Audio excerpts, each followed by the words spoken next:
एक समय की बात है। एक गांव में सफेद साड़ी वाली चुड़ैल का आतंक था। चुड़ैल रात भर गांव में घूमती और गांव का जो भी आदमी उसे दिखाई देता उसे वो घायल कर देती। अरे कोई तो बचाओ, मर गया रे। एक रात हरिया अपने खेत से अपने घर लौट रहा था कि तभी अचानक उसके सामने चुड़ैल आ जाती है। अरे बाप रे, ये चुड़ैल कहाँ से आ गई? आज तो मैं गया काम से।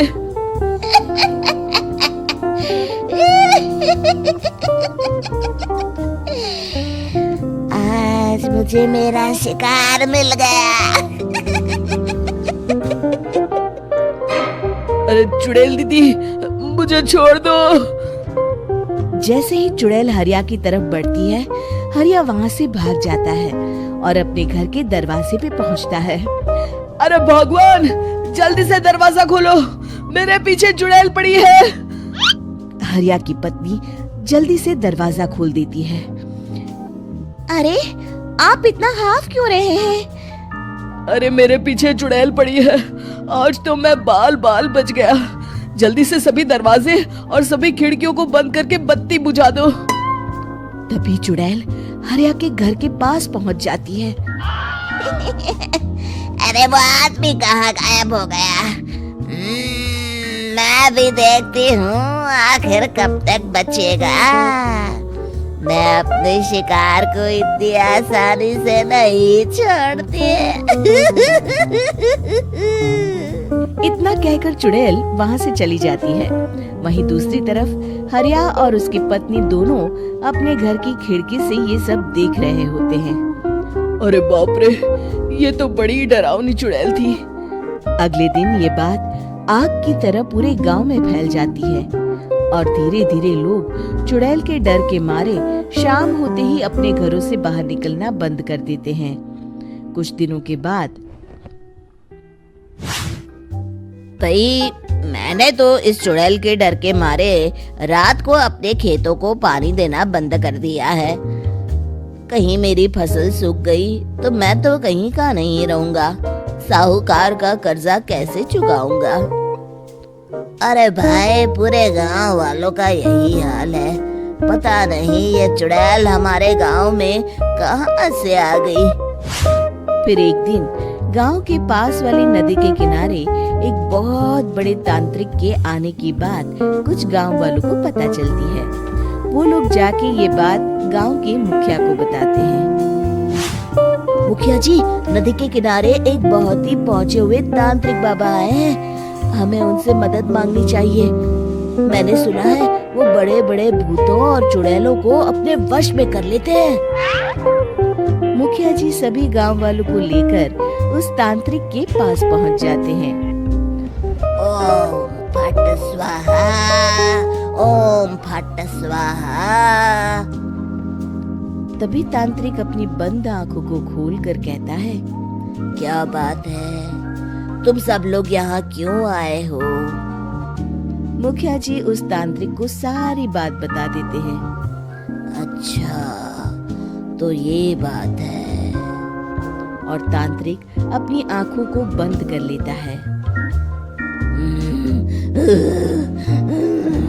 मैं देख रहा हूँ तुम्हारे पूर्वजों ने बहुत पाप किए थे, जिससे ये गांव अब श्रापित हो चुका है। उसी के फल स्वरूप तुम्हारे गांव में चुड़ैल आई है। ये चुड़ैल बहुत खतरनाक है, ये किसी को नहीं छोड़ेगी। हे भगवान, मर गए रे, अब क्या होगा? तभी गांव के मुखिया जी कहते हैं, बाबा, इस चुड़ैल से हम सबको बचा लीजिए। कोई तो उपाय होगा। इसका सिर्फ एक ही उपाय है। सभी गांव वालों को बारी बारी हर दिन अपनी आधी फसल उस पहाड़ी के ऊपर बनी काली गुफा में छोड़ के आनी होगी। तभी उस चुड़ैल की भूख मिटेगी और श्राप का प्रभाव खत्म हो जाएगा और तुम सब जिंदा बच जाओगे।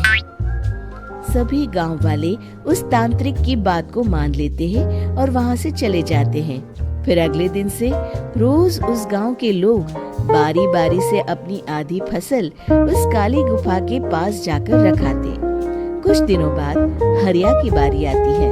बाप रे, आज तो मेरी बारी है उस काली गुफा में जाने की।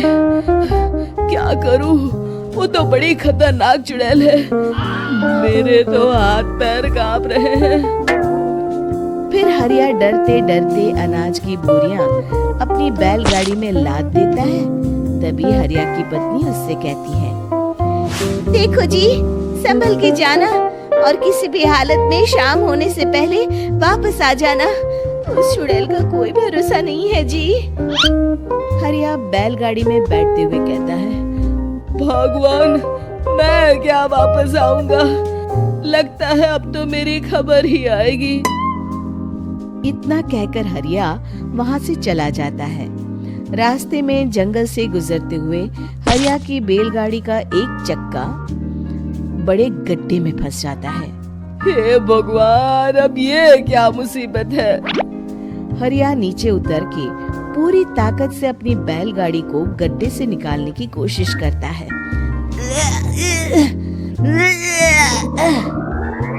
बहुत देर मेहनत करने के बाद हरिया की बैलगाड़ी उस गड्ढे से बाहर निकल जाती है। हे भगवान, अब तो शाम होने वाली है। आज तो मैं गया काम से। जैसे तैसे हरिया काली गुफा में पहुंच जाता है। अरे मर गया रे, यहाँ तो चारों तरफ डरावना माहौल है। मैंने यहाँ आने में बहुत देर कर दी, कहीं चुड़ैल नाराज ना हो जाए।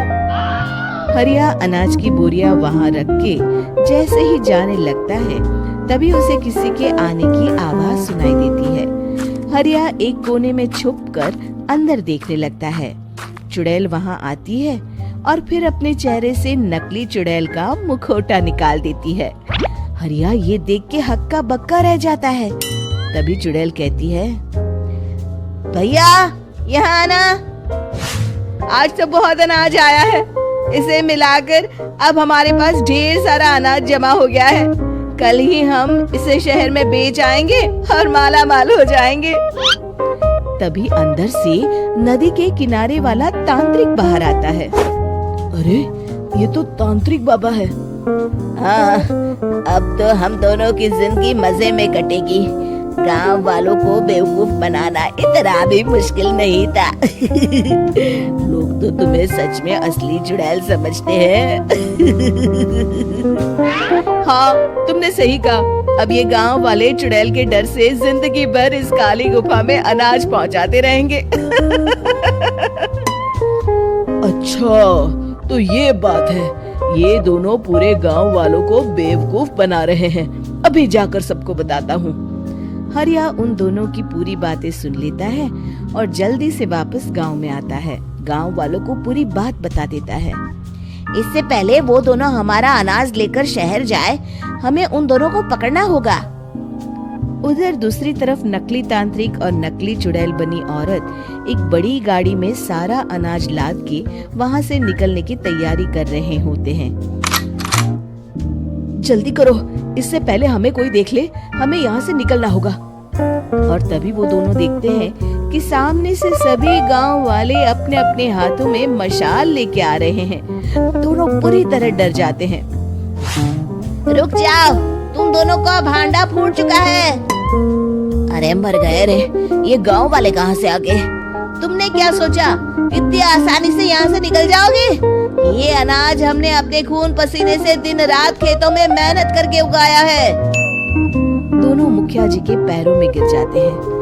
हमें माफ कर दीजिए, हम दोनों एक नंबर के कामचोर हैं। बिना मेहनत किए पैसे कमाना चाहते थे। हाँ हाँ, अब हम आगे से मेहनत मजदूरी करके पैसे कमाएंगे। हमें कुछ मत करना, हमें छोड़ दीजिए। इतना कह के दोनों गांव छोड़ के भाग जाते हैं और सभी गांव वाले फिर से खुशी खुशी रहने लगते हैं। शिक्षा, तभी तो कहते हैं कि किसी भी समस्या का समाधान केवल सूझबूझ से ही करना चाहिए और कभी हिम्मत नहीं हारनी चाहिए। दोस्तों, हमें उम्मीद है कि आपको हमारी ये कहानी पसंद आई होगी। कृपया हमारे चैनल को सब्सक्राइब करें और सभी अपडेट्स के लिए बेल आइकन जरूर दबाएं। और हाँ, वीडियो लाइक और शेयर करना मत भूलिएगा। Bye bye.